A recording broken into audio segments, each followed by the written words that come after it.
वाहतूक नियमांचे उल्लंघन करणाऱ्या चालकांवर निलंबनाची कारवाई करण्याची विशेष मोहीम राबवण्यात येणार आहे।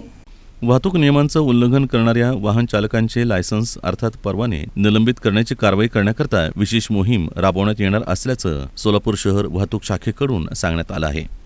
सोलापूर शहरात मद्यप्राशन करून वाहन चालवणं, अवैध प्रवासी वाहतूक करणारे आणि वारंवार वाहतूक नियमांचं उल्लंघन करणाऱ्या वाहन चालकांवर वाहतूक पोलिसांकडून नियमित कारवाई करण्यात येत असते। आता जे वाहन चालक मद्यप्राशन करून वाहन चालवतील तसंच अवैध प्रवासी वाहतूक करतील आणि वारंवार वाहतूक नियमांचं उल्लंघन करतील अशा वाहन चालकांवर त्यांचं वाहन चालवण्याचे परवाने अर्थात लायसन्स निलंबित करण्याची धडक कारवाई करण्यात येणार आहे। सन 2025 मध्ये एकूण 80 वाहन परवान्यांच्या निलंबनाची कारवाई करण्यात आली आहे। दरम्यान सोलापूर शहरातील वाहन चालकांनी मद्यप्राशन करणं, अवैध प्रवासी वाहतूक करणं, ट्रिपल सीट वाहन चालवणं, मोबाईल टॉकिंग करत वाहन चालवणं अशा स्वरूपांच्या वाहतूक नियमांचं उल्लंघन करू नये, अन्यथा त्यांचे वाहन परवाने निलंबित करण्यात येतील असं आवाहन सहाय्यक पोलीस आयुक्त वाहतूक शाखा सोलापूर शहर सुधीर खिरडकर यांच्या मार्फत करण्यात आलं आहे।